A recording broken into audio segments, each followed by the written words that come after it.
Hey everybody, welcome to Gootz's what do we call this now?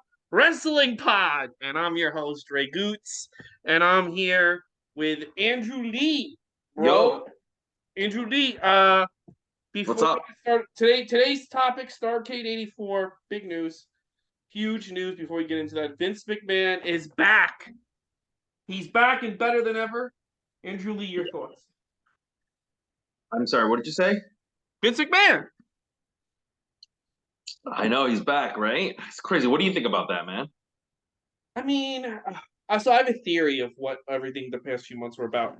I think that when these women came forward, he went to Jerry McDevitt and he was like, "Listen, I did these other things. There was this reporter at Starrcade '83. I murdered her after. That's why we never saw that woman again. I raped her in the butt and a murder." And Jesus. his lawyer was like, let's just, you know what, fucking resign and we'll figure this out, right?" Hmm? So he did that. And then the last few months, whatever we don't know that he did, because he's done things that we don't know. Oh, He's absolutely, done yeah. he's done things that he doesn't know. Like he's done some heinous shit. You know it. They got it nipped. Absolutely. They got it nipped in the butt, and it's like, all right, if this comes up, it's not gonna be a problem anymore. And now because Nick Khan was brought in to lead the sales talks, and probably he got whiffed that Netflix or Amazon want to make a serious bid to buy the WWE. And he's like, I'm getting my fucking money. I'm getting back in. I'm getting the money. We got rid of whatever woman he fucking impregnated when she was 10.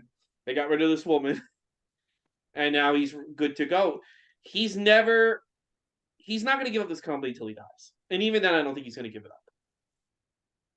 Yeah, I mean, I think we all thought too, like when we thought that he Well, was gone, we fucking prematurely thought that, everybody, well, you I know? didn't think that. Do you remember what I used to say to you? I used to say, like, some of this stuff feels very Vincey.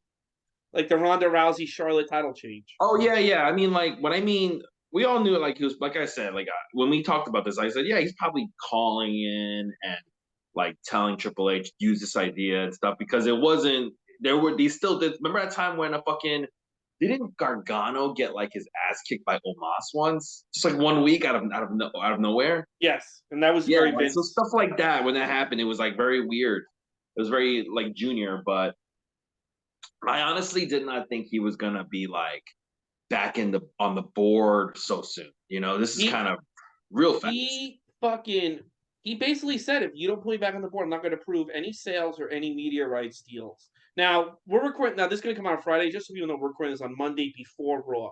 So tonight on Raw, he could come out and fucking ejaculate on Trish Stratus. We don't know, Yeah, but sorry, or he could kill himself. We don't know. Something could happen this week that already Friday. This shit we're talking about is going to be out of date. This is just what we know as of Monday afternoon. He held the company hostage. He's got to know whatever people think is going to bring him down has been fucking eliminated. The yeah, only probably. Or they got like a really good defense for it now. They've yeah, actually they've had months to figure out a plan to attack this if it like his lawyer is really smart, right? So his lawyer was yes. like, step away, let me figure this out, and let me come up when I come up with a good way to counter anything that comes up. Now you can go back in, which I'm sure they have. That's why I think whatever it is we don't know that he did is really bad, because I can't see Jerry McDevitt being like, you need to leave, unless like it's like, holy fuck, you did what? You Yeah, did what? You did what to Punky Brewster be in like, 1984? you stole her panties? Why? You He's still just on the have set them? of growing pains, You smelling Tracy still Lowell's have them? We gotta panties. get rid of. Let me get a sniff before you get rid of. So I had sexual relations with the cast of Full House. Which one? All of them? Season one. They were children. I know. All right, Yeah. let's get into.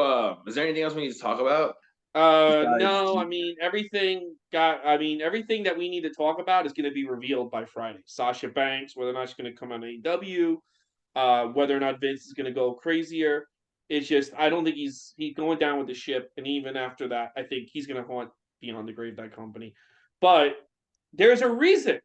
There's a reason why Vince became this powerful, and it's because of dumb shit like we fucking watched Starrcade '84. Because these guys didn't know how to fucking put on a show. We watched Starrcade '84 1 year for Starrcade '83, Thanksgiving night 1984. When was Andrew this? Lee This beat was also Thanksgiving '84 Yes, was also Thanksgiving. Vince forced them out of Thanksgiving when he created Survivor Series, but up until Mm-hmm. '87, it was always Thanksgiving night. Was this in the same location?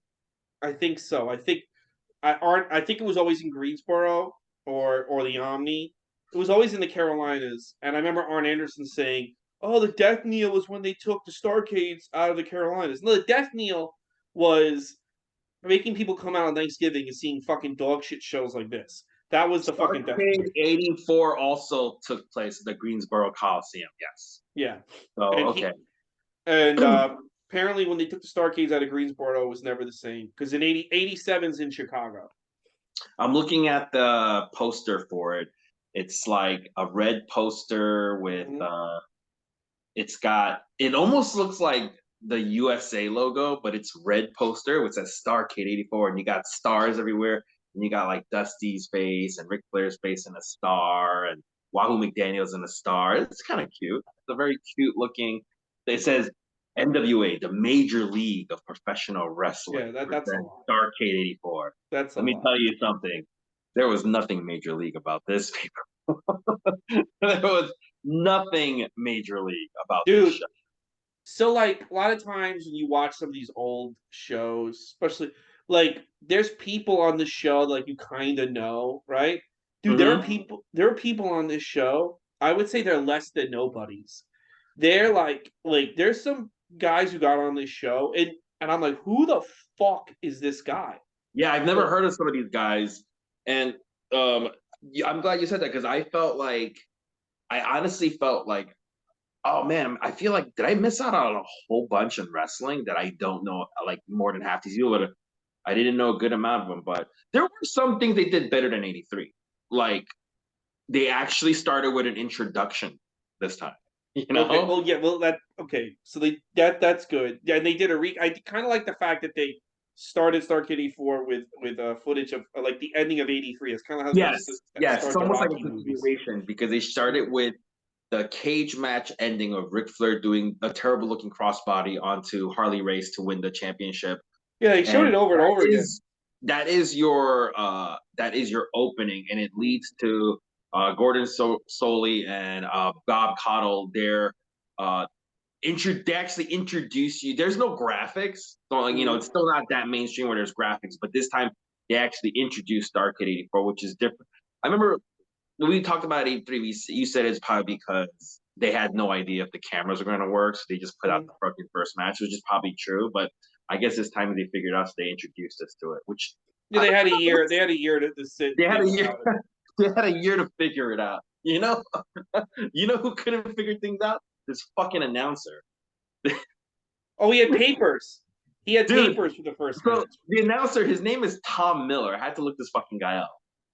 He's in. So it's basically starts off like '83 Starrcade, where the wrestlers, even the first few matches, there's no entrances. They're already in the ring, and the announcer's got to make announcements, but he's got like he reminded me of like Dave Meltzer. He has all these fucking papers.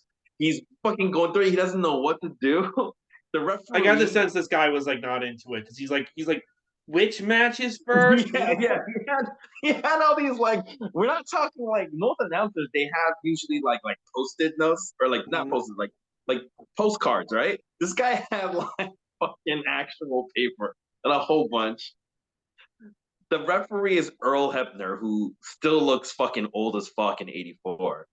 And he goes to Earl and he goes, "Hey, come over here." Do you see that part where he says it into the microphone? Oh, I didn't hear that. He goes, "Hey, come over here." He doesn't know what to do, so he looks at Earl and he goes, "Hey, come over here," like on the mic. So Earl has to go over and then tell him like, just start the fucking match or something. So they start the match. Oh, it was so funny, dude. It was really funny. We got the first match is the World Junior Heavyweight Championship. It is Denny Brown, which the commentators every once in a while will call him Dennis, but Denny Brown versus the champion Mike Davis. I had never heard of these two guys ever. I've never heard of either two guys, and I've heard a lot of guys. These guys are like less than jobbers. I don't know. But this was also the cruiserweight match from back then. I mean, I don't know Yeah, if you like a noticed. junior cruiserweight. Yeah, smaller But every guys. time a guy threw a drop kick, they were like, "Oh, this is the high flying match." The announcers kept saying. You know what? They didn't look like slobs though. They just looked like generic Athletic. wrestlers, like just generic Yes, they look. wrestlers. They look like if you are casting a movie, you just need extras to play pro wrestlers. These were the two guys you'd get. Yeah, and the action's not like This was bad. not a bad match. It gets way worse for two guys I never heard of. This was not a bad match. No, they did do this one stupid thing where Danny Brown, like, he gets like kicked in the back and he's supposed to like go outside, but it looks so fucking shitty because he's so far from the ropes. But he just like gets kicked and then he just like forces himself to go outside the ropes. But other than that, like you're right, it's just a standard match. The finish comes when Danny Brown he gets put into a backdrop suplex and there's a cover. No. I'm sorry. Mike Davis takes Danny Brown, does a backdrop suplex, and then he does a bridge for a cover. So both men's shoulders are on the ground. The ref starts counting. Danny Brown puts his shoulder up last second. So he technically wins the match, but the announcer says Mike Davis, and everyone's fucking like cheering. Earl Hebner gets the title and he gives it to Danny Brown, and Mike Davis is like, "What?" And they're just like, "Oh, the announcer, he fucked it up. It's actually Danny Brown." So we got a new champion. The announcer was like, They move on so fast from that. yeah, actually they show a replay and they missed the part where he doesn't even get his shoulder up. So they showed you a replay and they don't even show you the part that they're supposed to show you. It was really stupid. And you know, whatever. It was fine. Whatever. It's better than the 83's opening match, which was like a bunch of slots. It was this was a really good match. Again, for two guys I don't know and that never went anywhere. I mean, and I don't think these guys were jobbers on WWE TV. Did these guys ever have like a different name or something? No, I think these guys went nowhere. But this is the theme of the show. This was the problem with the show, and it starts with this match. The finishes were fucking horrible. Every match has like a weird fucking finish, and as we go through the show, we'll talk about it. But they fucked up the finish, and like the match is good, but then that finish just leaves you feeling like, and then you're like, whatever, it doesn't matter. These guys went nowhere, so fucking. Yeah, both guys really ended up going nowhere. Mm-hmm. Yeah, you're right. They didn't go anywhere. Okay, so after this match, they do one of the things they kept from '83, which we both loved, was Tony Schiavone in the dressing room and just continuing these like throughout the show interviews. And he's in the dressing room with Ric Flair, and it's still the same like docile Ric Flair, like I'm proud to be a champion and I'm gonna win and all that stuff. Which actually, you know what's weird? I actually like this Ric Flair, like before he discovered alcohol, Ric Flair. No, he probably drank. It's just like he probably like was nervous to really be himself back then. I don't think this is before he became what he's known for. You know? I mean, I think he was drinking like back in the 70s. If you listen to No, I stories. mean like his character of Yeah. I think he didn't find that like woo that bullshit. Yeah. yeah, because he's still a good guy at Mm-hmm. this point. Like Well, in both '83 and '84, he's a good guy. he's not a face, but he's like not like a despicable heel. He's like a respected heel. You know what I mean? But he's in the good guys locker room. There's no good guys. I mean, No, no, in I've seen. '83 there was a clear two different locker rooms. Remember we were talking about how Harley Race was But with the Dusty's the good guy in this. Okay, so this one's a bit different, but in '83 he was clearly a good guy, right? Mm-hmm. Mm-hmm. And this one he seems like he's still a good guy. This one it seems like it was supposed to be good guy versus. Dusty has all the good guys around him at the end. I think he's a bad guy, but he's not an over the top lunatic. I think they put that in when Vince started getting rolling. Okay, yeah. Yeah. Right. But anyway, These I enjoyed this Flair. Actually, I these don't mind. segments were good. They're just not as good as 83's were because they're not consistent with them. Sometimes they don't do them. They do them only every now and then. Okay, we're gonna go to match number 2, Mr. Ito who is our first slob of the night, versus Brian Adidas, but spelled Adidis, not. These are another two losers who didn't go anywhere. I have never heard of either of these guys. I was like, I've never heard of Brian Adidas. I never heard of Mr. Ito. Let me see if they went anywhere. Did these guys? I think Mr. Ito was bigger.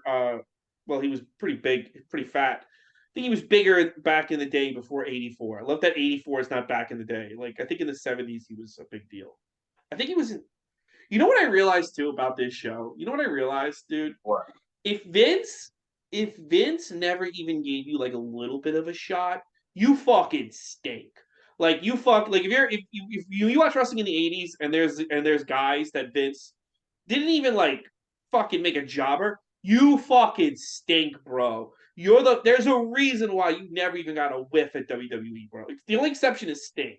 But like every time I was watching somebody who didn't get in WWE, what a fucking scrub. What a fucking bunch of fucking losers. So here's something about Judge Ito. He murdered Nicole Brown? No, well, he went back to Japan and it kind of became somewhat of a like they started doing. He was part of that Takeshi's Castle, which remember they turned it into MXC on Spike TV. A couple of yeah, but the original recordings were in the '90s, and he was like a part of that show, and he was even like did a small movie, but then he was in a bad car accident that made him paralyzed. Oh wow! And then he died in 2011, but he was 71 years old. But but yeah, both guys didn't actually do anything as far as wrestling goes. They didn't do anything. They didn't do anything in the ring either on this match. Yeah, well, Brian Adidas, like I said, you know what? One thing I would say, even the first match, the two guys from the junior match, and even Brian Adidas, they actually look like yeah, they look like generic wrestlers at least. At least there's like less like Battle Eddie Kingston looking. Yeah, there's less Eddie Kingston. Well, I think. Remember, we're a year into Hulk Hogan's reign, and I think they knew these guys got to get in better shape. Mm-hmm. I didn't even realize we gotta fucking put out the cosmetics, all right? Mm-hmm. And this is Adidas picks up Judge Ito and he does an airplane spin on his shoulders and then just drops them and then pins him. I've never seen a match win with an airplane spin. Well, in the '70s, they used to. I've seen WWF matches in the '70s where they end with an airplane spin. That used to be a finisher back in the day. Yeah, I mean that's kind of cool. I was like, all right, the match was very nothing, and both guys went nowhere. Yeah. These were a lot of like I said, they're not terrible matches, but they're not like. It's not like they're full of botches. There's like almost like a lot of these times there's no botches or anything, but it's also a match where like nothing happens. The problem is like these guys, we don't know these guys. Even though, dude, me and you are huge wrestling fans, we don't know these guys. They don't bother to give you much of a backstory why they're in the ring. They just have the match, nothing happens, the finish stinks, and then they leave. You know what it should have been like? These matches, they feel like television matches, and they're on a pay per view. It's very, they shouldn't be. I mean, this is granted, this is like you said. Like the second pay-per-view of all time or something. Yeah, closed circuit. It was still closed circuit. Yeah. So maybe that's why they didn't understand that when you're doing a show like this where people are paying money, you need to make every match count. Yeah. And because there was a lot of just television matches on this fucking thing, including our next match, which is for the Florida State Championship. Ooh. Yeah, it is for you're the champion of Florida. Match number 3. It is the champion Jesse Barr versus Mike Graham. Now, these are some names I have heard of. Jesse Mike Barr. Graham is, as of now, this is how fucking sad this show is. Mike Graham is the biggest star on the show up to this point, and it's not even close. And Mike Graham was a fucking nobody. So, you know what though? You know what I was watching? I was thinking like, thinking this guy's never drawn a dime. That's what I started thinking in my Remember, he said Jeff Jarrett broke 1,000,000 guitars, never drew a dime. Yeah, dude. The thing with Mike Graham that's really funny is he would say that about everyone he didn't like, right? He said that about Chris Benoit. He said that about like all the radicals. But did this fucking No. No, he never drew a dime himself. Dude, he looked awful. That's the other thing too. He looked awful in the ring. But this is what it is, whether it's comedy or wrestling. These people who never could do it become either bookers or agents, and then they judge everyone else. You know what I'm saying? Yeah. This guy, Hmm. you watch this match, I'm like, oh, I've never really watched a whole Mike Graham singles match. And I'm like, oh, let's see what he has. He's got nothing. He looks like shit. He wrestles like shit. And the match put me to sleep. He doesn't look like a slob, No, but but he looks like a fucking mailman who put on he his looks like a underwear. generic wrestler again, and his wrestling is not like bad, but it's nothing to write home about. Like Yeah, like if he was around today, he would. I don't even know. he would be nowhere if he was around I today. don't even know if he could get on Dark No, in he the wouldn't. sense that like it's not going to be like anything. Unless he became like a QT Marshall, started running the place. Yeah, maybe. And you know what? QT Marshall is actually pretty talented. He Well, actually yeah, he's could more do it. talented than this guy. Yeah, Yeah, there but is. Yeah, go ahead. the balls on this guy to judge Jeff Jarrett. I mean, and well, Chris Benoit is a whole other thing. You can judge him based on the fact he murdered his family, but the balls to be like we shouldn't push Chris Benoit in WCW when you bring nothing to the table. When you Yeah, bring nothing to the table yourself. this guy he brings absolutely nothing. Mm. So there is this match. The storyline is Mike Graham's a good guy. Jesse Barr is the bad guy. And Jesse keeps doing this thing where he keeps like pulling Mike Graham's hair. And the ref's like, "Are you pulling his hair?" And he's like, "No, no, I swear I'm not doing it." No. And it's throughout this whole fucking match, dude. So much of like, he's pulling my hair. And the ref's like, "Did you pull his hair?" And he's like, "No, no, I didn't do it." They do a fucking ref bump. And then basically there's a sunset flip. It starts picking up the end. There's like a ref bump, there's like a sunset flip, and he's pulling the tights, but it's a false finish. Lots of false finishes. And finally, Bart Bar just covers Mike Graham, and he puts his feet up on the middle ropes Mm-hmm. for the cheated victory. The ending sequence, I would think the last 20 seconds was interesting, but other than that, it's no, no. Stay away. This is for the championship of Florida, Yeah. basically. By the way, you see, I say this about AEW, but it's really exemplified on the show. Too many belts can just ruin a show. Oh my god. I think this is where Tony Khan got his idea. Oh, I wouldn't be surprised if he brings in a brass knuckle championship soon. Oh my god, there's so many useless titles in this fucking card. Yeah. By the way, was there a championship for every state? Well, Florida, Mike Graham and his father Eddie Graham owned the territory. Remember, Yeah. like I said last week, when I looked at this card, I realized I think they brought in a lot of different territories for this one, whereas it was really just Puerto Rico and Jim Crockett. Yeah. But that match is probably like the main feud going on in Eddie Graham's Florida territory. Oh, I see. And there's a couple other matches that I feel like they're not from. Like I think also the Ito match is from a different territory than Jim Crockett. I could be wrong. But it does feel more like a Forbidden Door style show. Which bingo hall is Judge Ito? The bingo hall. That's being generous for Mr. Ito wrestling. Yeah, wrestling in the back of fucking the comic strip back in 1984. By the way, I'm so glad they kept Puerto Rico off this show. That shit was awful. It was like the worst one. I think they're back. I looked at the card. I think they're back next year. But we have weeks to get to that. Yeah. By the way, if you guys want like a really quick recap on like Eddie Graham's Florida promotion, one of the episodes from Tales of the Territory is just about that. And it's like a quick show. It's like a 45-minute show, maybe less. And they do a really quick, good summary of it. It's pretty good. But Mike Graham, he killed himself. And so did Eddie Graham. Yeah. They both killed themselves. They watched this match together. That's what. Yeah. Yeah, his son also died, and that's why Mike Graham killed himself. He said he blamed himself for his father's death and his son's death, saying he must have been a pretty shitty son and a father for both his. He was a jealous guy who was a shit talker. He didn't seem.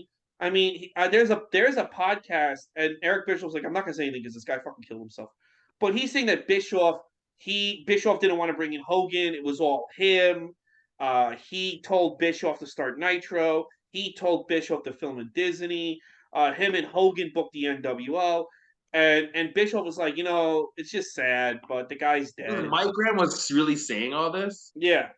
My Oh, God. I go to Bischoff. Oh, Hogan's not doing anything. It's like, oh, I can't afford Hogan. Well, I'll give him a call.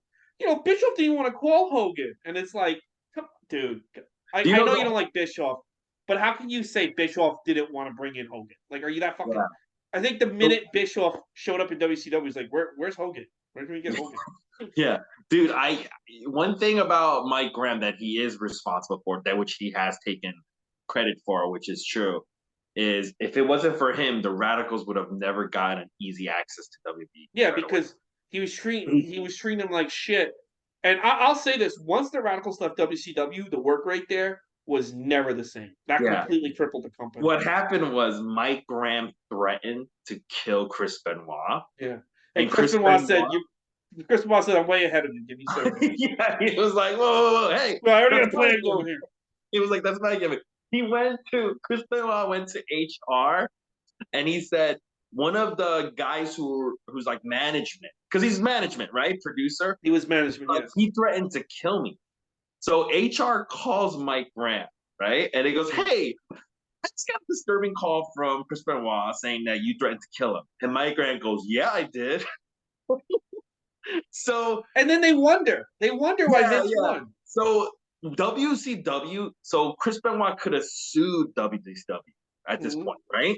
Mm-hmm. And in order, they went to Chris Benoit like, what can we give you to get you to not sue us? He was basically saying, get us out of this contract right now. No compete costs. And that's why, that's how they were able to show up in WWF like days 2 weeks later, yeah. Yeah. Like, and then it was never the same. Mike Graham was just, did you threaten? I just gotta, Chris Benoit just said that you might want to kill him. Is that true? Like, yeah, that is true. That is what I said. I was like, Jesus, bro. Like, what a fucking lunatic. And they didn't fire him. They didn't fire Mike Graham. He was there till the end. Yeah, that's crazy. All right. So after this third match, they show a recap of Dick Slater and Ricky Steamboat getting beaten up on by Tully Blanchard, JJ Dillon, Black Bart, and Ron Bass. And they just show you this recap, and then like you think they're showing you this recap because I thought that, yeah. Next match, but it's not. They just show you this recap. That was weird. I was just weird. I was like, why are they fucking showing this recap? When probably because like we gotta show the recap, and they're like, just show it now, and then we're like, wait a minute, and they're like, whatever, just show it. I don't care. Yeah. It was just like I was like, oh shit, we're getting. I was like, are we getting Ricky Steamboat like this early? I was like, no way. And then I was like, oh, and we didn't. Yeah, we did not. It was match number 4. We got this is the first time I've ever seen this kind of match, a tag team elimination match, which means each person, when you get eliminated, you have to like go to the back. So it's like a tag team. You really can only get like up to like 3 eliminations, really, right? So once again, some guys I've never heard of. It is the Zamboni Express with Paul Jones. Paul Jones is the guy in the fucking tuxedo, if you guys remember. But it's these 2 fucking like Mr. T looking motherfuckers, right? Mm-hmm. One guy is Muhammad and one's Akeem. Think AOP from WBE, but like fatter and just like more like Mr. T. They both have the fucking mohawks. And they are facing assassin number 1, which is the fat assassin, right? So he's back. Yeah, he's moved up. He went from the fucking curtain jerking to match number 4. Good for him. And he's a good guy now. Yeah, after he ate his fucking second assassin team partner, he got a new partner, Buzz Taylor. I never heard of Buzz Taylor either. I've never heard of Buzz Taylor. Yeah. Never heard of Zimbabwe Express either. Yeah, I've never. This is a match of pure nobodies. Again, it's another match of nobodies. Did they just put like the word Express in like every tag team name back then? Yeah, back then. I would. You know what though? If I had a tag team, I would put Express in my name now. Right now, there's Jurassic Express, but you would put if you had a tag team now, you would put Express in it. I would try to put Express, especially if I was at Impact or AEW. What would you call it? It depends on who I'm partnering with, or it depends on fucking. if it was Kip Sabian and fucking I don't know Kip Sabian and Bandito, I'd be like tacos and chips express. I don't know. It's not racist, guys. He is Mexican. Yeah, I'm just or Ray is Bandito and Mexican, like right? Andrade, the Tijuana Express. I don't know. Like Express sounds cool. I would bring it back. But this is not even Zimbabwe. There's Zimbabwe. I don't know what that I means. know. I think that might be a state in some African country. I don't Oh, okay. There's the Rock and Roll Express, Midnight Express, Orient Express, know. the The U.S. Zimbabwe. Express. There's Zimbabwe. There's so many expresses like back then. It's all I could think of. I But like, anyway, but I like that term. you do okay. Um, by the way, That's the least of their problems. These two guys. yeah, Fat Assassin. He's a good guy now, right? So he tries to start a weasel chant to Paul Jones, which I did not understand. I was like, isn't that a Bobby Heenan thing? But all right. They're probably trying to keep steal it. Yeah. Okay, so let me try to explain this once again. Because this is so fucking I had to watch this twice because I didn't understand what the fuck happened. So it's a tag team elimination match. So what that means is there's gonna be four guys in this match, two in each tag team. And every time someone gets eliminated, like pinned or counted out, they have to leave. So even it could be two against one, essentially.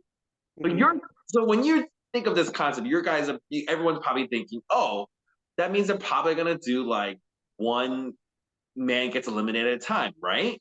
Yeah. Wrong. That's not what they do here. They fucking they're having this match, and Buzz Taylor and fucking Akeem both end up outside the ring, and they both get counted out, right? Mhm. But right when while that's happening, there's still action going on in the ring, so most people miss the fucking count out, including the fucking commentators.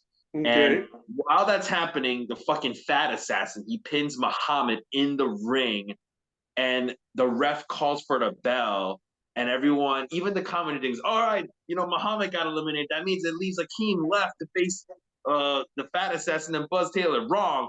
They just won because everybody was eliminated all in one shot. It was so fucking dumb. They Yeah, didn't need to just do make it this. like a regular tag match. Yes. It was so confusing, dude. It was so confusing. I didn't understand. Why didn't you just make it a regular tag team match? Why did you have to do this fucking Yeah, convoluted? I think they're trying to make it exciting because they know they got just a bunch of fucking scrubs on this lineup. So they're like, well, maybe it'll be elimination style. Then they didn't even book it properly.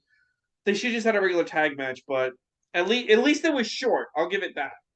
Yeah, it was. At least it was short, but it was so dumb. Mm-hmm.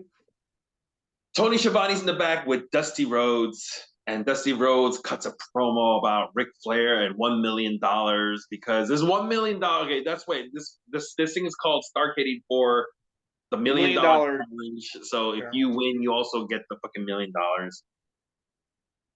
That was basically this was Dusty just looked tired. He just didn't he didn't want to finish. Dusty Rhodes came across very unlikable on this show.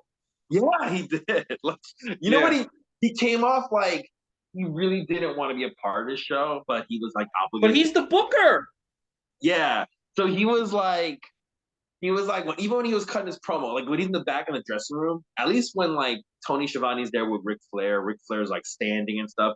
Tony Dusty's like in there lounging with his feet up and his fucking like a jacket like of a blanket. I did like his jacket though. Yeah, he's got like his jacket over him like a blanket, and he's got his shades on. He's just kind of like sitting there like this. And then Tony Schiavone puts the mic in his face and he does the whole Ric Flair, $1 million, blah, blah, blah, blah, and he goes, all right, that's it, I'm done. Like, He literally says that. He even finishes like, all right, that's it, I'm done. like he did this bare minimum. It was so fucking like, All right, I did. Yeah, he's probably tired because he was booking this dumb show. you know what he spent? I know he spent like 3 hours trying to be like, we're gonna do a tag team elimination match. This is gonna happen. He was probably he exhausted from booking that. That's why. Mm-hmm. So stupid. Match number 5, the Brass Knuckles Championship. Oh my! But they go. It's the Brass Knuckle Championship. Anything goes. He keeps saying anything goes, and it is Raging Bull Manny Fernandez versus the champion Black Bart. Mm-hmm. By the way, I did not see a fucking belt in this at all. Maybe it's maybe you get an actual brass knuck. they didn't fucking use it. I Nobody don't know. showed anything. There was no belt. There was no fucking brass knuckle that they showed up like this is what you win.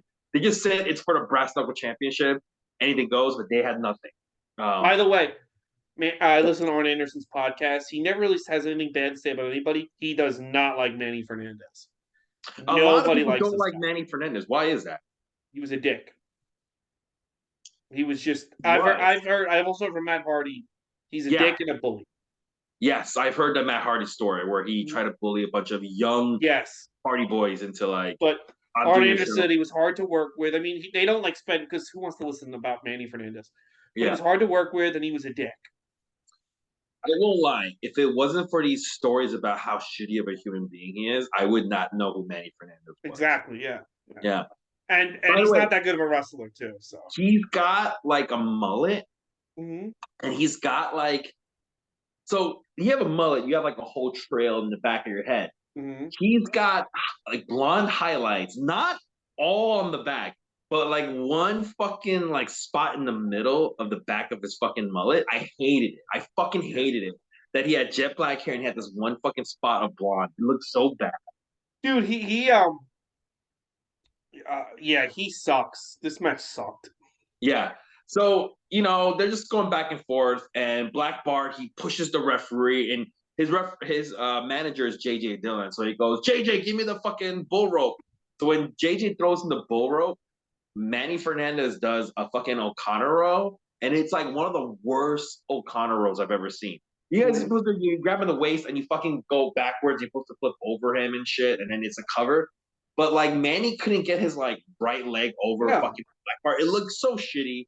But anyway, that Manny Fernandez wins. There's no brass knuckles. There's no belt, so I don't even know actually what he won. That was it. He won the This right to bully was Matt Hardy in 20 years yeah. later. This is what caused him to be a bully to Matt Hardy. By the way, this was the entire first hour of a 3 hour pay per view. So they had 5 matches in the first hour. Oh yeah, This is essentially the pre show. when that match stopped, because they did take an intermission. When that match stopped, I paused it. I'm like, there's 2 more hours because some of these, even though these matches were short, especially that last match, Manny Fernandez, they felt like they were 30 fucking minutes, bro. Yeah. Dude. Yeah. I can't believe it. You know what? Like, this is like just like 5-0 matches in 1 hour. Just like in one fucking hour of this. Mm-hmm. They once again show you a recap of the ending of Starrcade 83. By the way, they're gonna show this fucking ending like 10 more times. I know. For some reason, they like love they love showing that ending. You think maybe they like didn't like Harley Race, so like let's just show him getting beat like all throughout the show. Isn't this like a year later? Yeah. Did nothing happen for a year? I mean, there's no pay-per-views or there's no like. So yeah, I guess maybe nothing did happen for a year. Nothing happened. So Ric Flair wins the belt from Harley Race, and then nothing happens for a whole fucking year. And then this. I mean, he defends the belt. Yeah, it was. So Tony Schiavone's in the back with Ricky Steamboat, and Ricky Steamboat's cutting a promo about how fucking Tully Blanchard. Remember that recap they showed you guys where fucking Tully and JD were attacking him? How this was a really good promo because you know what it was? It wasn't one of those like wrestling like I'm gonna yell like a fucking maniac. It wasn't one of those promos. It was one of those like it made it sound like this was a legitimate sport because he was talking about, man, when I got injured, I bruised my ribs and I hurt this thing. And when I try to lift from my left side, actually my right area it hurts. Like he's like talking about the injuries he got from this, and he goes like, man, these guys they come to my gym, they try to mess around in my gym, and then they attack me, and then there's and I don't want to give away too much about why I'm injured because I don't know if this guy's listening and he's going to use it against me later in this match. But like, he's trying to put my like career, like he's trying to end my career, and that's why I really demanded this match. And they don't want this match, so I have no choice. But I got to try to get this guy interested in wrestling me. So that's why I put up 10,000 of my own dollars, my own money, man. It's my own money. Like every explanation Ricky Steamboat gave in this promo made sense. It actually felt like a real person talking to you, like talking about the pain he has to go through for getting injured, why he doesn't like this guy Tully, and the reason why they're having this match for the $10,000. Like everything made sense. This was like, I wish more wrestling promos were kind of like this instead of that stupid like that MJF stuff, it gets boring after a while. I want like realistic promos, you know? You know what, dude? Like I said this to you on the phone, but this show, every time the more I saw Ricky Steamboat on the show, I was like, they made a mistake. They should have went with him as their champ. Everything about Ricky Steamboat in this time period is fucking money, bro. It's fucking money. He This guy. looks like $1,000,000. He cuts a good promo. Remember, I was saying to you, I think it's maybe. Do you think it's because he just didn't play the game? You know, sometimes Yeah, about but playing I the mean, game. I'll say that about 87 when he leaves after winning the belt, and I'll say that about 89. I know his wife got in the way. His wife was like a terror, and she got in the way multiple times. Bischoff hates his wife. Um, but I don't know. Nothing's really known about this period in '84 of why they didn't go with him. Maybe they were thinking like down the road we'll go with him, but right now it's all about Flair. But I would have got the belt on him some point in '84. Just made him my top guy. Maybe he wasn't playing the game in '84. Maybe he was He's like, dude, he maybe they were stands like, out. He stands out so much more above everyone else on this fucking show. It's insane. And they yeah, I needed a know. guy. That was Yeah. the thing that they don't. I don't. Maybe they needed a guy to go against Hogan, and he was the guy. It wasn't Flair. But anyway, regardless, this is actually a very good promo. Great I really promo. like it. Yeah, great promo. Mhm. So Tony's in the back with now after this, he's in the back in the heel side. He's with Tully Blanchard and JJ Dillon. I did not understand. Unlike Ricky Steamboat, I did not fucking understand what Tully was fucking talking about. Right?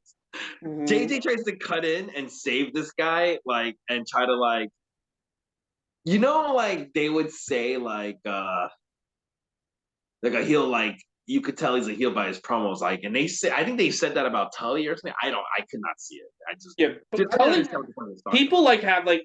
Now don't get me wrong. His fucking match was great, but they have like their rose-colored glasses about like Tully's potential, and he's good in the ring. But like I think there's a reason why him and Arn didn't talk in WWE.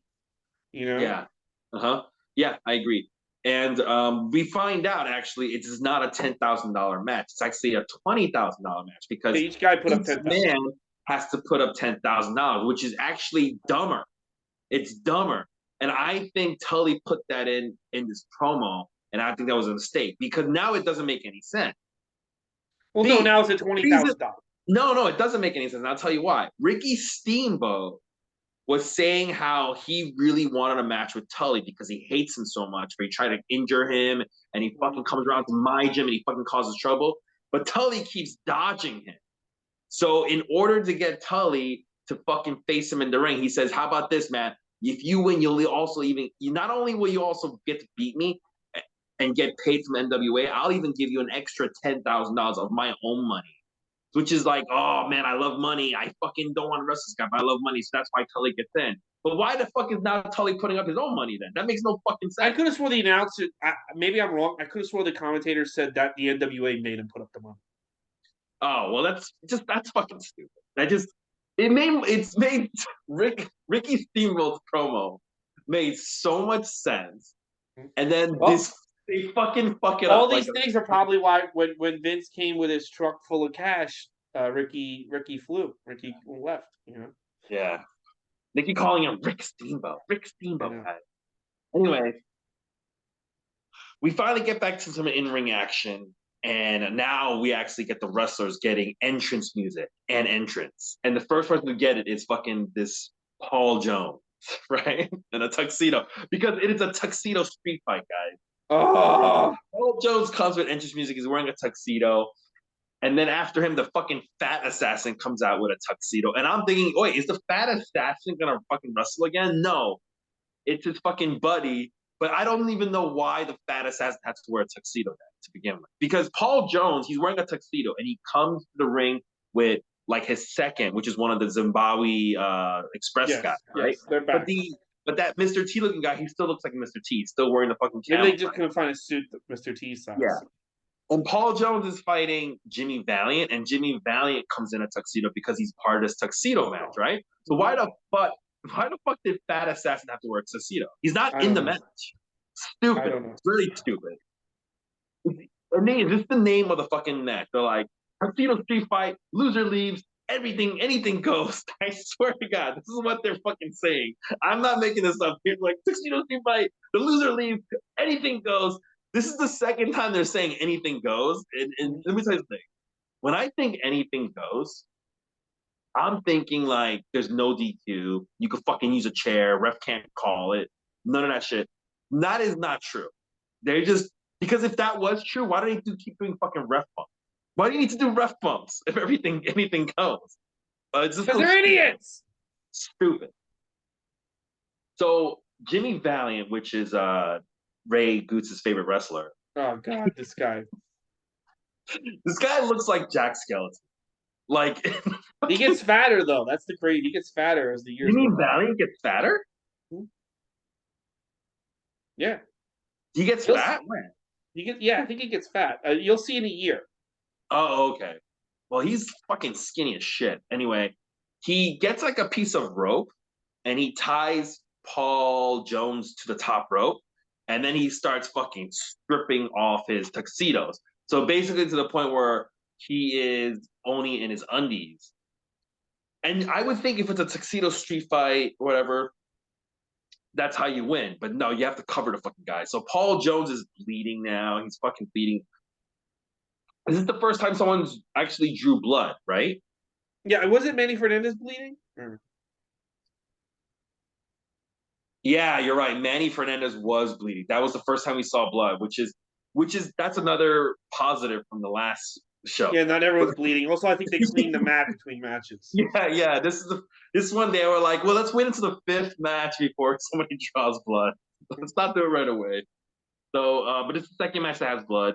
Basically, what ends up happening is, remember, this is an anything goes match, right? But it doesn't matter because there's a ref bump. Jimmy Valiant like fucking punches the ref. The ref goes down, and while the ref is down, JJ Dillon hits Jimmy Valiant with like something. Jimmy Valiant falls down. Paul Jones covers, and Paul Jones leaves. So Jimmy Valiant now has to leave, right? That's what they're saying. But he doesn't leave. I don't know. Oh, jeez.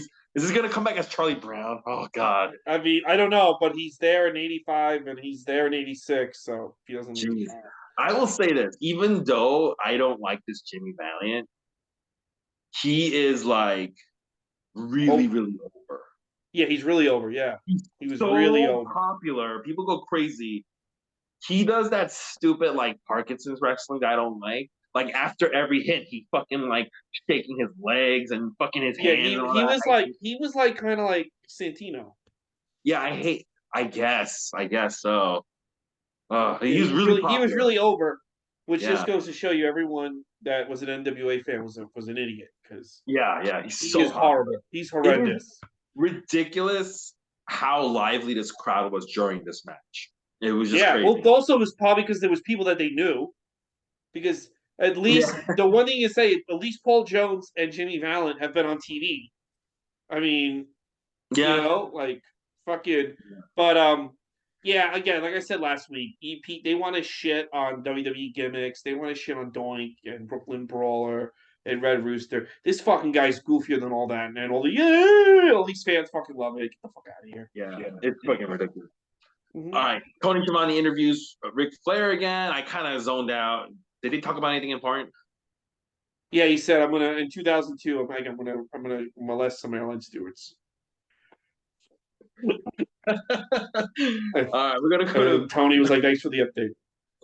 We're gonna go to match number 7. It is for the Mid-Atlantic Championship. Ron Bass. Is this where when I heard that I was like, this is where they got the idea for All Atlantic. Yeah, for real. You know, when I was like, oh yeah, this is exactly where I got this. Dude, so far, okay, let me see. How many championship matches have they had so far up to this point? 1. Yeah, count them up. First match was the junior heavyweight. 1. Then they had a Florida State. Then they had 2. the fucking brass knuckle champion. That's 3. So this is so far the 4th title on this show, and we're up to match number 7. So 4 out of 7 matches has a belt. Okay, or so far. There's more matches. Yeah. So far. Ron Bass is the champion with JJ Dillon, and he's facing a good guy, Dick Slater. Oh. By the way, up to this point, Earl Hebner was refereeing like the first 6 matches. You guys, he was refereeing the first fucking 6 matches, and then he got hit by fucking Jimmy Valiant in the match before, on match number 6. And after he made the pin, he's no longer on this show anymore. And now it's like this new referee, something Fargo. Yeah, and then And Tommy Young does the big matches because Tommy Young yeah, was the and senior ref Tommy back Young is the then. big matches. Yeah, he's the Aubrey Edwards of the back in the day. Yes, he was. Yes. Yeah. So there's this weird moment. The reason why I bring up the referee is because this referee just like he did something fucking weird in this match. So there's this point where Dick Slater is just stomping on fucking Ron Bass, and the ref just stops and goes, "Oh, you can't step on him." Right? He like stops him from stomping on him, and everyone's like, "Wait, why did you stop him?" Like Yeah. he was like picking up steam, and then like he just stopped it, and it even the commentators, everybody was like, "Why did this guy just fucking stop him?" He And must have not. He must have not. He must have been a new. Never, because I've never seen him before or since. He must not have been very good at what he's doing. yeah, yeah. They're like, Jay, did you read the script we gave you before you went out here? You fucking idiot! I'm supposed to yeah, stomp yeah, on him for this this. is very weird. JJ Dillon gets a cheap shot on Slater. Slater just constantly just trying to go after JJ Dillon in this match, and Ron Bass just keeps getting in his way. And maybe that part where he stops him from stomping on it has something to do with it, but basically the story of this match is Dick Slater gets so frustrated he grabs the referee and he just throws him. The ref takes another fucking this is another ref bump, guys. Basically, another ref bump. JJ Dillon starts attacking Dick Slater, and Slater starts coming back, and the referee comes to, and the referee calls for the bell, and you think it's because he caught JJ Dillon attacking Dick No, Slater. Wrong. It is because Dick Slater threw the referee, put his hand on the referee, so it's DQ, and Ron Bass wins the match. let let me tell you who stinks. Dick Slater fucking stinks. You know he was in the KKK, right? Dick Slater is the one who like stole Undertaker's money, right? No, that was somebody. He might have also sold the money. I don't know. I think Buzz Sawyer stole Undertaker's money. Oh, was it who Dick trained? Yeah, Slater looks like a shitty ripoff of Roddy Piper and Sammy Callahan. He just looks like such a fucking. He stinks. it was Buzz Sawyer. I'm sorry, it was not Dick Slater. Yeah. Dick Slater. I mean, he looks like a slob. You know, he kind of he looks like a slob. Dude. He looks like an out of shape, no talent Roddy Piper. He looks like the dad of Sammy Callahan. Yeah, Yeah, and you said this guy was part of the KKK, right? I believe so. Yeah, it was either him or Dick Murdoch. I think it was Dick Slater. Let's see. Was Dick Slater One of the dicks. in the KKK? Which wouldn't surprise me if he was. No, I think it was Dick Murdoch who was in the Oh, KKK. okay. Dusty's friend. Okay.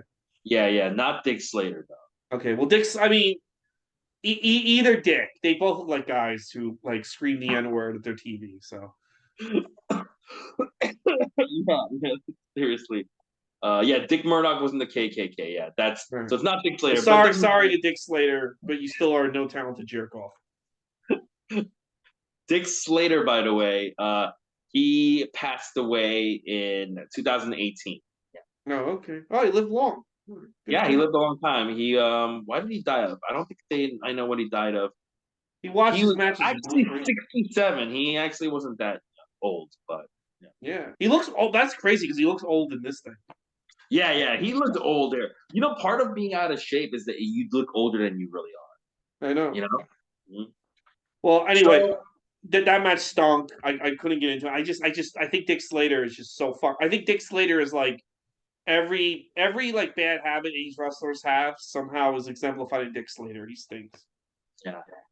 All right, so we get the national anthem again. And you know, last time they did it right before like the main event, right? Hmm. This time they just do it randomly in the middle of the Oh, I show. don't think it's randomly. It's because the next match they're fighting the Russians. Oh, that's right. That's why they did it, right? Because yeah, it's like, yeah. This time we have somebody who just plays the trumpet, which Yeah, actually was really nice. It was done very well, he's a and good it trumpet leads right player. in. What? He was a good trumpet player. Yeah, it was a good trumpet player, and it leads into. You're right. It does lead into match number 8, which is a grudge tag team match. It's the Koloffs, right? Ivan and Nikita, these Russians, and Hmm. they had beat up Don Kernoodle, right? So Don Kernoodle's his brother Keith Larson and Ole Anderson, they're gonna fight to defend Don Kernoodle's honor. And Don Corneto's there, and he's got fucking bandages on his head. He's got fucking crutches because he got beat so bad. He got beat so bad he can't wrestle himself, even though he wants to exact revenge against these Koloffs. He is gonna get his younger brother and Holy to do it for him. And remember, that's the key. This guy comes with fucking crutches and everything, right? Mm-hmm. Tommy Young is the referee. He actually, once again, he gets a fucking reaction when they say his name. Like I was like, holy shit, people are cheering for this guy. Yeah, Tommy Young was he was over as a ref. Everyone liked his ref work back then. But you know what Tommy Young didn't do though? He didn't fucking wear eye makeup. No, yeah, he didn't showboat in the ring. Yeah, he just. Well, I think because what Tommy Young did is like there's no bullshit's gonna go on in his ring, and I think the fans knew that. Oh, okay, yeah. He's not gonna stand for bullshit. Nothing flashy. He didn't get involved. He was just like a fucking referee, he was not dancing behind the wrestlers. Yeah. He wasn't like making dramatic poses like two. Yeah. All right.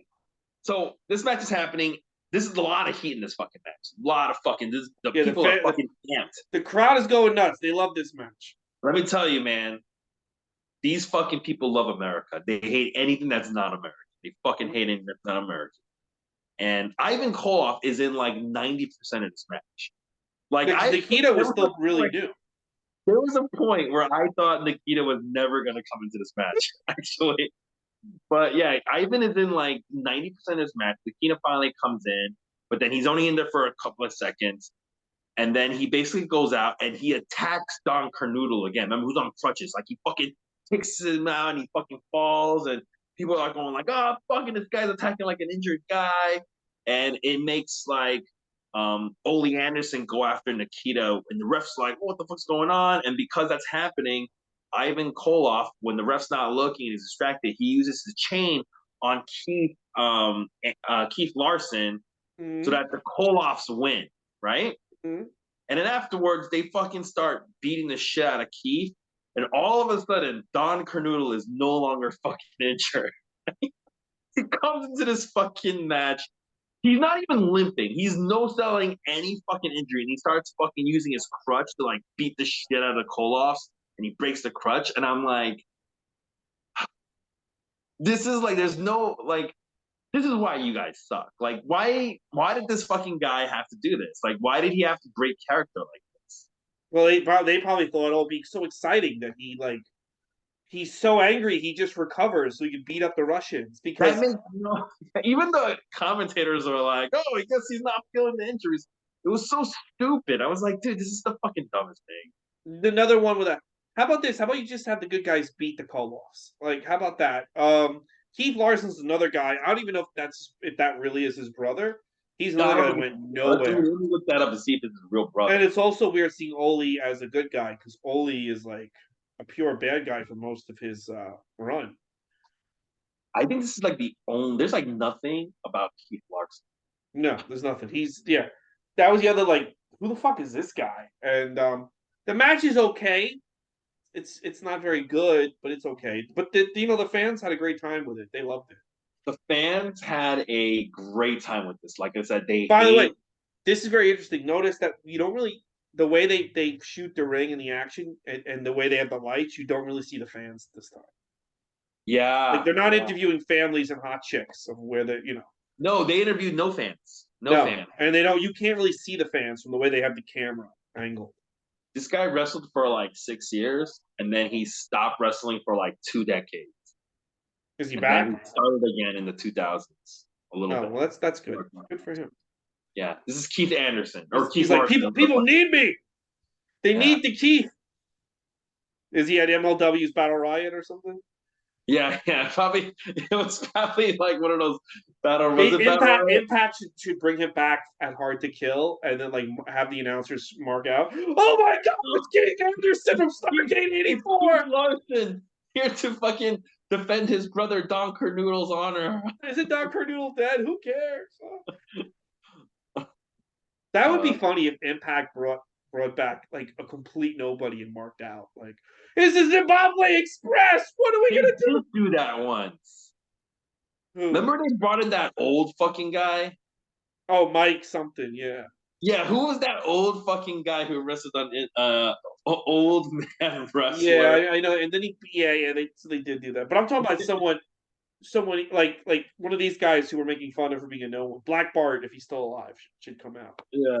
But this old guy was one of those like, oh, it's this guy, and I was like, I have never heard of this fucking guy. It was who Impact was is such a shit. What a who shit was show. that old guy? I want to fucking know who that old man is now. Mike Oh Jones yeah, or yeah, here it something. is. Mike Jackson. Mike Jackson. Yeah, who the fuck is Mike He's Jackson? just some old guy who never stopped wrestling. Action Mike Jackson is one of the best wrestlers in the world. He's just some old Yeah, fucking loser. it was. I remember watching this on TNA and thinking, this is why TNA, this is why you're in the shitter. Well, Because the fact that they're having a pay per view on a Friday night against SmackDown, the main event is Bully Ray versus Josh, and the way they set up was having him beat up Scott D'Amore is why they're. But we have plenty of time to get to Impact when we get to Impact.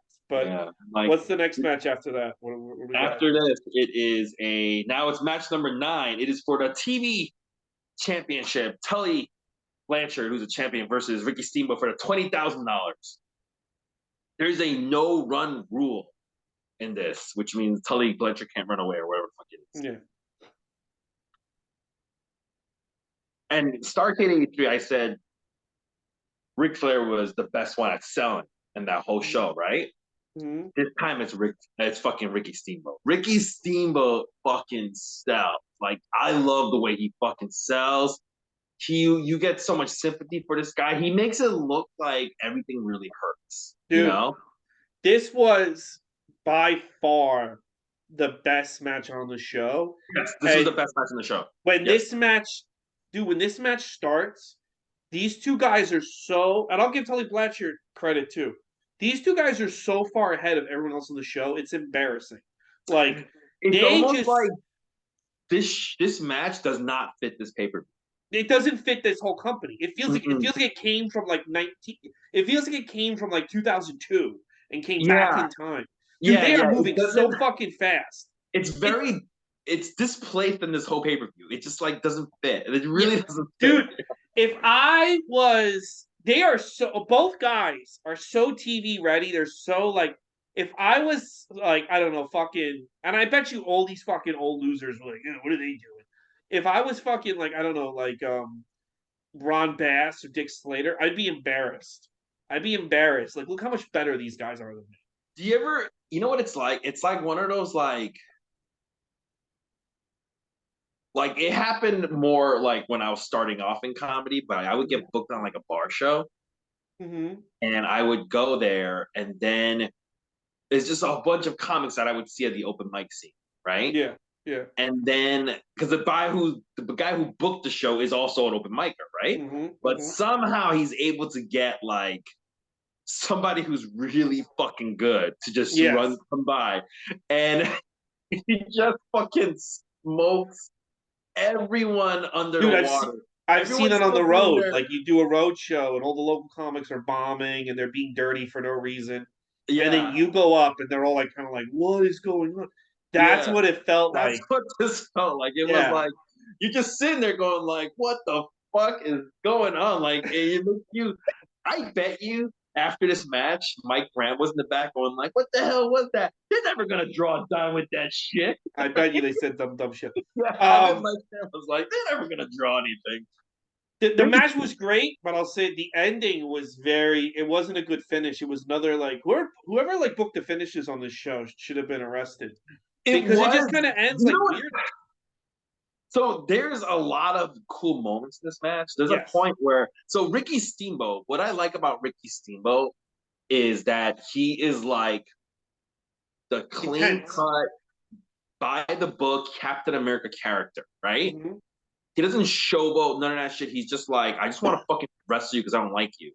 Tully Blanchard is like the piece of shit.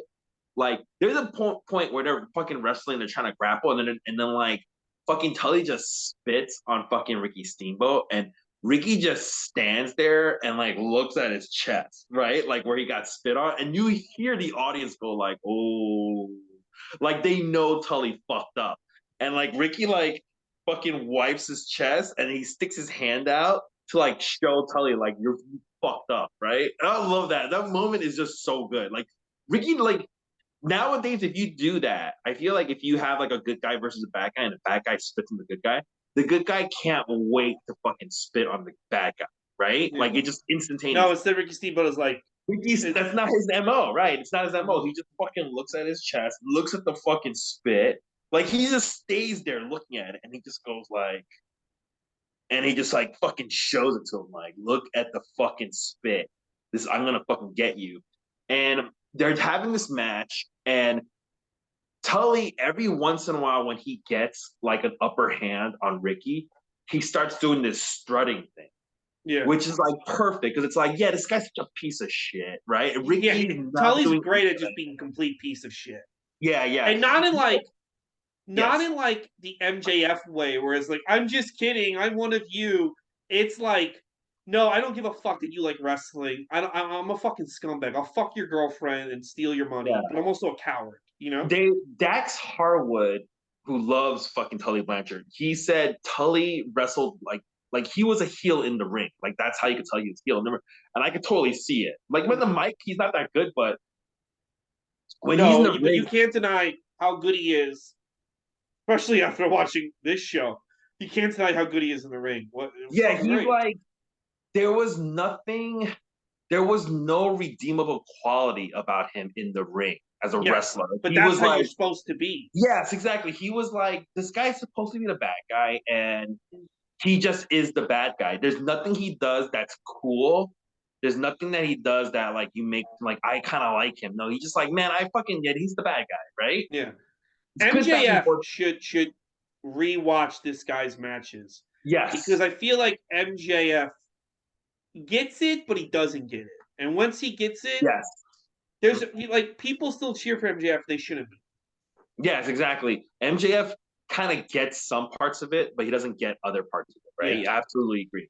And so there's a lot of back and forth, and the crowd's really hot. And the finish, there's a point where Ricky Steamboat takes most of the punishments, right? He's getting getting beat up a lot. But when he starts firing up at the end, like really firing up, it starts cooking. People are going crazy. Ricky Steamboat starts like beating the shit out of Tully, and then now he's starting to do a little bit of the strutting. And there's a point where he returns the spit onto Tully. Remember, this is like 10 minutes after he got spit Yeah, on. yeah, yeah, yeah, When he yeah. spits on Tully again, the crowd goes crazy. And that's exactly what it is. You're like, he's like, dude, he's trying his best to be like a good sportsmanship, but he's had it up to here. It's done. And he's like going all over the place. They do a Tully. Remember, Tully had already used the brass knuckles once this match. That's how he got the advantage on Ricky Steamboat. But then he's hiding in his trunks. Um, Ricky Steamboat does a sunset flip over Tully. So now Ricky's laying on the mat, and Tully's doing the whole thing like, oh, I can't lose my balance. Referee is looking at Ricky's shoulders, because remember, Ricky's on the mat, right? Tully pulls out the knucks real fast, punches him once real fast, That drops was the good. knuckles. Yeah, the way Tully did it, it was so fast. You 100% believe the referee did not catch it, Yeah. right? And then he punches him, knocks him out, and he covers him. 1, 2, 3.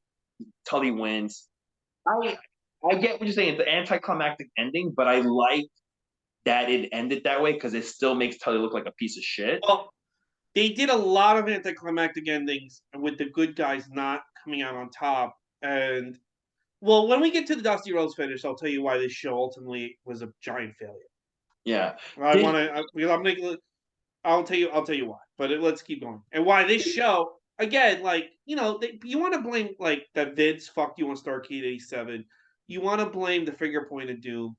I don't think it's ever one moment. I think there's a lot of little moments that lead to a final straw, and this was like the first moment to me where you fuck up, and Vince can be like, "I'm not gonna fuck up like that," and then he puts on a way more fan friendly show in WrestleMania 1. You know? Yeah. Did Ricky Steamboat ever blade? Maybe later on. I don't remember it happening in WWF. I don't Okay, know. because he took two brass knuckle shots to the head, and he didn't bleed at all. And I wondered. Maybe he said, "I'm not doing that."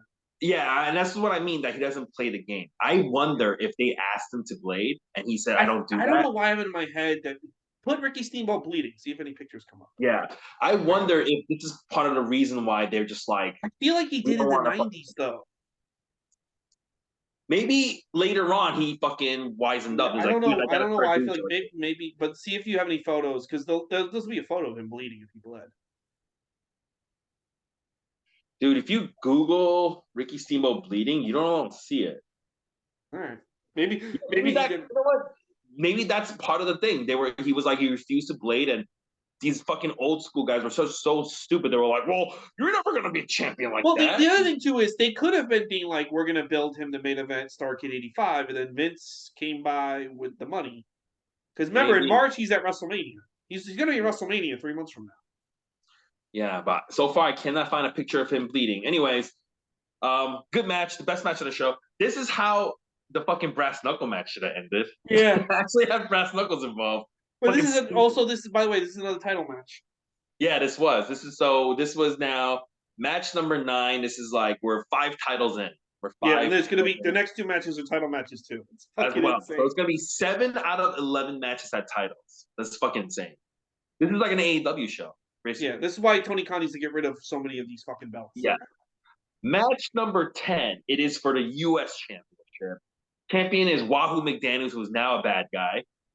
I like how both Wahoo and fucking Ricky Steamboat got rid of their fucking shitty tag team partners. Yeah. I'm so glad. They got rid of both the Youngbloods. They both got rid of no more Youngbloods. It was old blood. Both Mark and Jay Youngbloods are both gone. By '84, it was like, you guys are old blood. Get out of here. Yeah. Basically, 1 year later, get the fuck out of here. Wahoo is a champion versus the karate version of Billy Graham. This was so out of place too, because like I was like, why the fuck is Billy Graham here?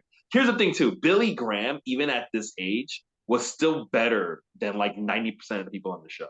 I thought Billy Graham was terrible in this match. No, he wasn't that bad, dude. Compared to like I don't know, like some like the Fat Assassin and stuff, he wasn't bad. All right, well compared to them, but he just looked out of place. I thought this match stunk. I did like the fact that Wahoo won. Wahoo's winning was good, but the way Wahoo won was good. It was interesting. It made Billy Graham look really bad.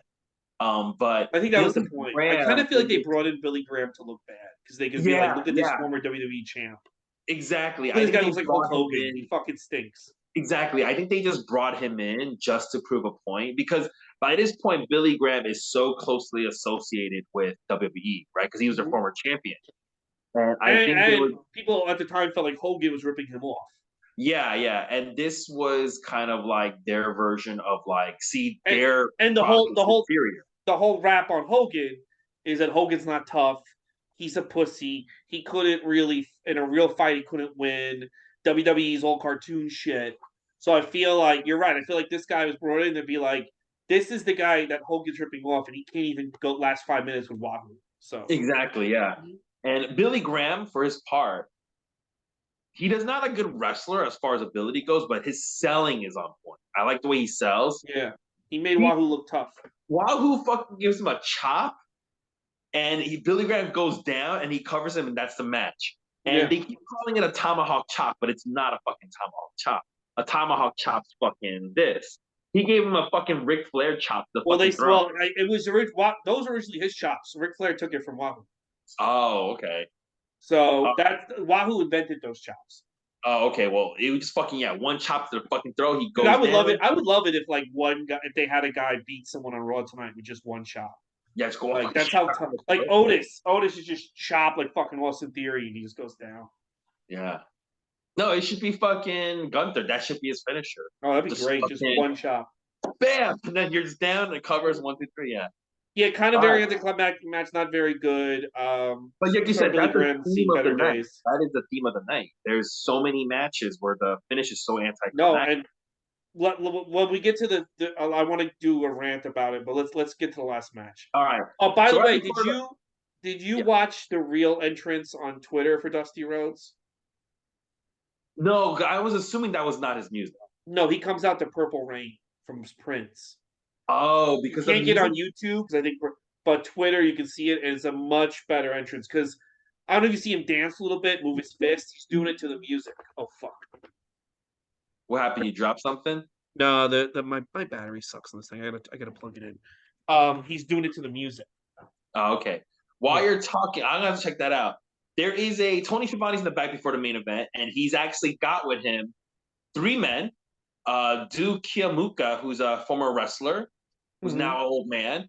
He's got NASCAR's Kyle Petty and boxing legend Joe Frazier, and these guys are actually going to be the judges. So what that means is a 60-minute time limit. So if they go past 60 minutes, these guys will determine who the winner is. But Joe Frazier is also not only a judge, but he's also the referee of this match. Yes. We go to match, the final match, the 11th match, the $1 million match.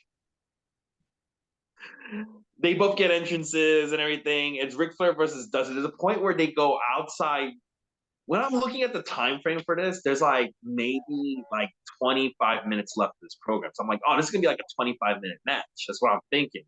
They go outside the ring and they're fighting on the outside. And Dusty goes into I guess the rail, and he gets busted open. He's bleeding a lot. He is bleeding a lot. They But come back. everyone, but by the way, the year before, everyone's bleeding all over the place. Everyone's bleeding. By the way, Everyone. There's bleeding on this card. That family was bleeding in the fucking state. Manny Fernandez was bleeding. His mother's bleeding. Everyone's already bleeding. Everyone's already been bleeding this whole fucking show.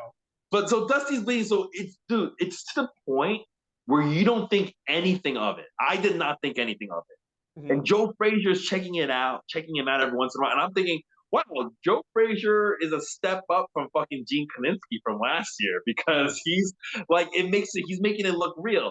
All of a sudden, Joe Frazier calls the match. He goes, match is over. It's not, he's bleeding too much. That's it. It's done. Everybody is dumbfounded. Like everyone, the commentators, the fans, Dusty Rhodes, Ric Flair, everyone's like, what the fuck? Ric Flair, like fucking. By the way, I know this was planned. This was the finish they booked. No. Yes. I was going to ask you this. I was going to have to. Yes, this is how dumb these guys are. I think. Wait. How do you know that this was planned? Because I remember in the old aftermath, in the old newsletters, people complaining about this finish. That how could they book something this stupid? This was really how they booked it? Yeah. They made Joe Frazier if they didn't book it like this. Bad. If they didn't book it like this and Smoking Joe Frazier ended the match, I can guarantee you they would have had like someone like J.J. Dillon run out and be like, actually, the match is going to keep going. Like, they would not have ended the show like that. There's no way they would have just let Smoking Joe Frazier end like the biggest match of the year. That's how they booked it. Dude, so everyone, the fucking air escapes. This was maybe a 5-minute match? I think 10. And it was good. This is the thing. It was good, and Dusty, and I was like, wow, Dusty's moving better than most of the guys we saw. Yeah, and like Ric Flair does, they're having an okay match, but it just comes out of nowhere. Yeah. And Tony Schiavone, there's so much time left, Tony Schiavone has to go Ric Flair in the back, and he's like, Ric Flair's like, yeah, I didn't like the way it ended, but you know what, a win's a win, I'll fucking take it, I'm $1 million richer. They go Dusty Rhodes, he's with Manny Fernandez, and he's pissed off. Mm-hmm. I can't believe this was planned. This was so stupid. This was so stupid. I think they knew this because I don't know if you noticed, he's challenging Joe Frazier. I think Dusty Rhodes thought he's gonna get a match with him versus Joe Frazier, and that's their way to counter. That was their plan? I think so, because he's not talking about Ric Flair, he's talking like, I want to fight you, Joe Frazier. Yeah, you're right. I think they thought Vince has Mr. T. So what if we do? This is all my theory. Watching this. What if we do the same time? Fucking Dusty Rhodes versus Joe Frazier. Dude, they made Joe Frazier look so bad in this. I think that's why he never came back. Because that's why Joe Frazier was like, "No, fuck you guys." I don't think Joe Frazier wanted to wrestle. I think they were just thinking. I think they booked this thinking that Dusty Rhodes now can feud with Joe Frazier, and instead it made Dusty look stupid. It made Flair look stupid. It made the whole company look stupid. It made Joe Frazier look. It made everybody look stupid. And here's the problem: these people came out on Thanksgiving night. These people fucking probably had early dinner. They probably blew off their grandmas and their fucking grandpas to get here because they really want to see Dusty Rhodes. They want to see Ricky Steamboat get his revenge. They want to see the Russians get beaten up. And all three of those finished, they fucked with the crowd. They fucked with the crowd every single finish. And when you get to WrestleMania 1 next week, and this, I mean, we've seen it, Andre fucking beats up John Studd and Bobby Heenan. Wendy Richter and Cyndi Lauper kick the shit out of the bad guys. Hulk Hogan and Mr. T kick the shit out of Roddy Piper and Paul Orndorff. Every single match where people want to see the bad guy get beat up, the big matches that people came out to see, fucking the good guy goes over and everyone leaves there in a great mood. And because if you're watching this show, you're like, why am I invested? Why am I? Because you couldn't order this from home. You had to go to like a theater or you had to fucking go to the arena. And you had to give up your fucking Thanksgiving to sit and watch this stupid thing. And every finish was almost like a fuck you to that audience. It was a fuck you to the audience. And it was at a point, WWE can do fuck you finishes. Every single finish in the Royal Rumble could be a fuck you finish. And people are still going to watch. Right? Me and you are still going to watch, right? Yeah. I'm going to WrestleMania. Back then, though, that wasn't the case. People have to go out of their way. I don't really... 8 o'clock tonight, I can just hit on and Raw is just on. Back then, I got to get in a car and go to the fucking arena to see this shit. And if you keep fucking with me and I'm some fucking poor Southerner, I'm not going to watch you anymore. And that's what happened. You're absolutely right. I just checked now because I was like, there's no way. And I was like, reading everything. There's no way they would have let Joe Frazier change the finish. All the big matches did not have a good ending. No, they all had a terrible ending. And it's the only one that had a good ending was fucking Adidas beating Judge Ito. Also, Wahoo McDaniel. I mean, that was also, but like it got over that Wahoo was tough, so that's good. Yeah. But yeah, man, it's just like when this show ended, I'm like, I don't even know the storylines, and I know how everything, but I'm fucking frustrated. I'm frustrated in 2022. How the fuck do you think people felt in 1984? Yeah, can you imagine paying money and driving that far and seeing this shit? I would have been fucking annoyed. 100%. Because it's not like it is today. Like you had to go out of your way, and then you left people feeling unhappy. Yeah. And this is only the second Starrcade. And Vince, and I think again, like you watch these two Starrcades, you see why WrestleMania 1 was such a success. Yes, they had Mr. T. Yeah, I guarantee you though, if NWA had Mr. T, he would have gotten pinned by fucking Don Cornudle or some dumb bullshit because they don't know what they're doing. WWE knew they had a lot of luck, and we'll talk about that next week. They SNL, they got on Saturday Night Live, they got a lot of celebrities. The New York media covered them. They had a lot of luck, but also Vince learned from these mistakes, and that's why he can now murder women and be on the board of directors, and Jim Crockett can't.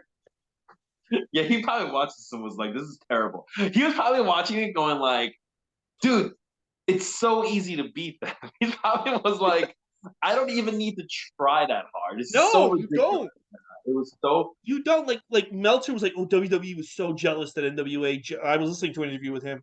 They were so jealous. And I'm like, I don't think they were. I think that Vince is like, good, let them fuck up. Let me learn. Wait, who was saying that they were jealous of the NWA? Dave Meltzer on an interview I was listening about Starrcade 83. What part was they didn't like it when newspapers reported on the Starrcades. They didn't like it that the Starrcade was the first big show. Vince was jealous and upset. Oh, Jesus. Yeah. Dude. It's always so anti. Look, I think Vince, and you agree with me, Vince is a piece of shit, not a good human being. Yes. Yeah. But the narrative that Vince is terrible and ruined everything and everything was so fucking great and there was no. You just watch this show and you're like, Vince didn't really have to try. He just used, which he doesn't have anymore. He just used common sense. Yeah. It was legit like just common sense is all you fucking needed. Like Hogan and common sense. Yeah, instead of having these old, out of shape guys, why don't we just have these young, good-looking guys? I think that's key right there. It was just like, duh.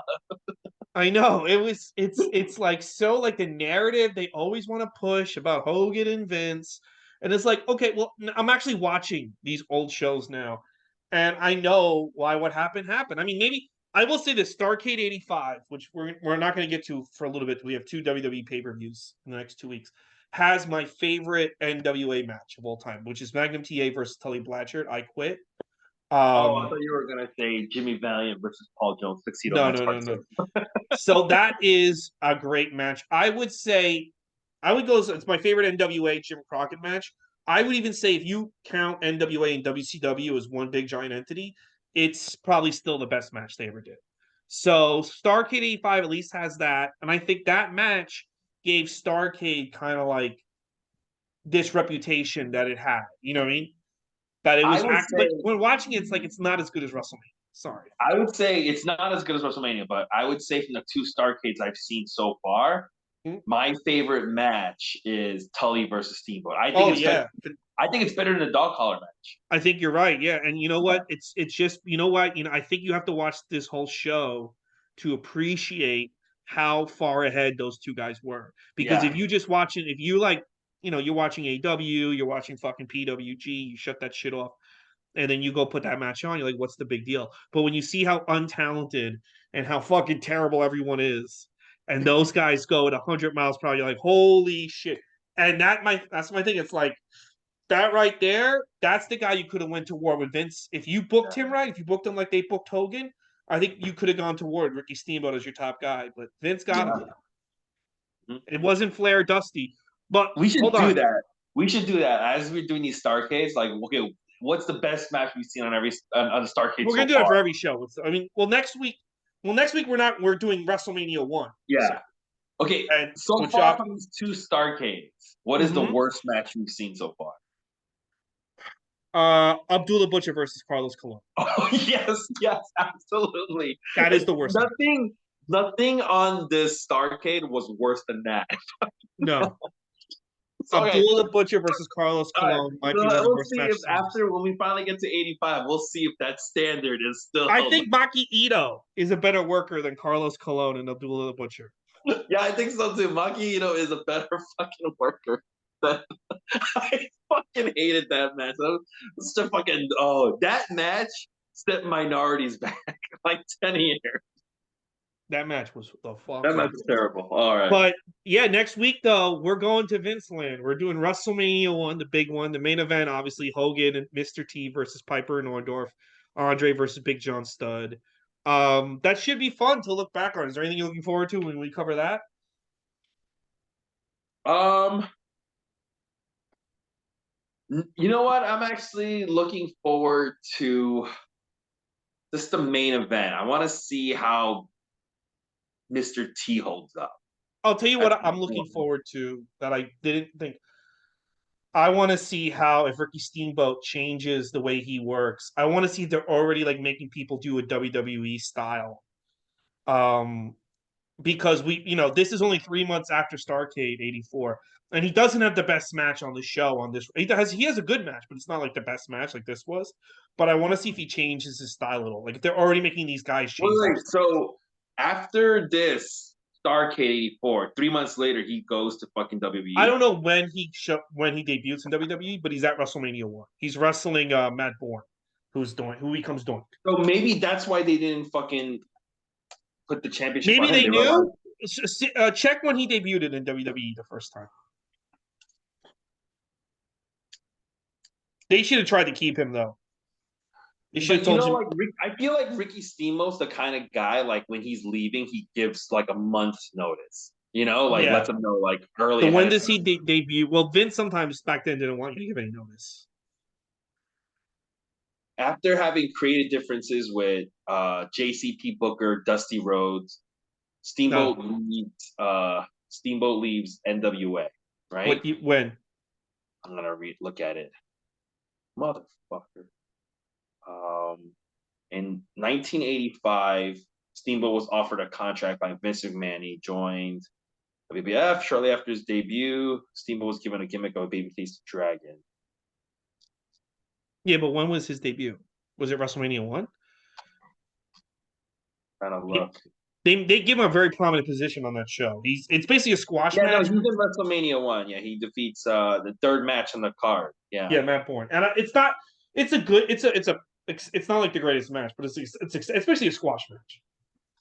It's basically like this is a guy that we're gonna push kind of match.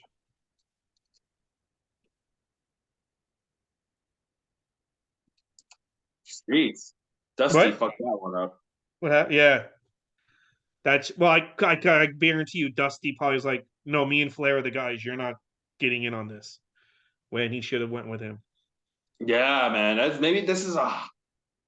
Oh, I wonder why he didn't like him, or they had these because he problems. knew. I'll tell you why Dusty didn't like him because Dusty wanted to be the star attraction, and he knew if he put Steamboat in that world title picture even for a second, no one would want to see Dusty again.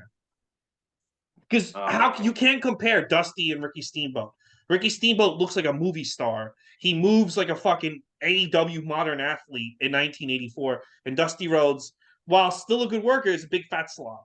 So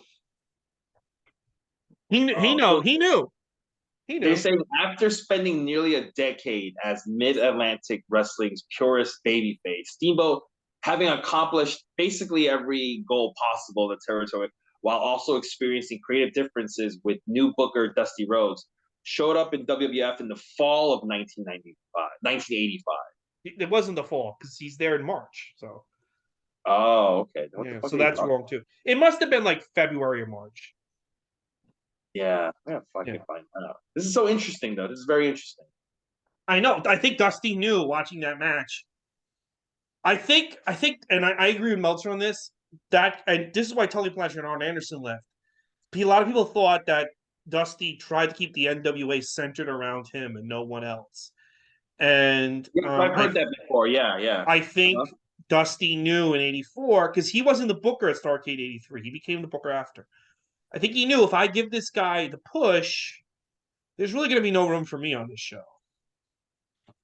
Yeah, he does. They're saying that Ricky Steamboat was already in WWF around like May of 1985, so it Yeah, can't be well, the fall. Yeah. yeah, because it can't be because WrestleMania was in March, so of '85. Oh, Jesus, I don't fucking know. So Well, this problem. He probably went up to Dusty. He's like, I had the best match on that show. Can I get a push? No, baby. Let me tell you something, baby. Hey, baby. He's like, you know what? I'm just gonna call he Vince. was like, "Let me ask Mike Graham." He's like, "That guy ain't gonna draw that." Yeah, you're not gonna try anything. Why don't you go to Vince? What's gonna happen? No, What do you yeah. sell He's at the like, Silverdome? Dusty, do you know how many? Do you know how many spots I saw where he pulled his hair? Zero, Dusty. It don't fucking draw. You gotta pull the hair. You gotta pull the hair. That's the most important part. That's what you gotta need. So just so you guys know the breakdown for the next 4 weeks. Next Friday we're going to be covering WrestleMania 1. In 2 weeks we're covering the Wrestling Classic. That's a WWE's first, was actually on pay-per-view. 3 weeks from now we're going back to Starrcade '85, and then in 4 weeks we're going to do WrestleMania 2. So in a month we'll already be up to 1986. You I can't excited, believe. bro? Yeah, I can't believe WWE is the one who gave him the dragon. Yeah. Yeah, he's Like, not known as the Dragon. Vince, see, that's the thing. Vince was smart in the '80s. I mean, he's an idiot now. I mean, I don't yeah, know. He's yeah. not This is that old dumb. age, old age, Yeah, But I mean, he's not that dumb. But I mean, like, he's not the creative genius he genius that was he back. used to be. Yeah. But can you imagine just being like, dude, we got to give you something. You just can't be Ricky C. But how about we call you the Dragon? That's fucking dope as shit, dude. Yeah, You I know, mean, and it's like, it was a great name for him. Ricky Steamboat, yeah, the MVP of Starrcade '84. yeah, exactly, yes. So, guys, if you like this podcast, please subscribe. Don't forget to check out Starrcade '83 in the archives. Follow me on TikTok, Ray Gootz Comedy. Follow the podcast. Follow me on Twitter, Instagram, Ray Gootz. And Andrew Lee, follow him around New Jersey. He's going to be Yeah, getting some hookers. So, gonna go some estate sale. yeah. We'll see you next week. Next week, WrestleMania 1. We're in 1985, and it should be exciting. We'll see you then. Thank you, Andrew Lee. Yeah.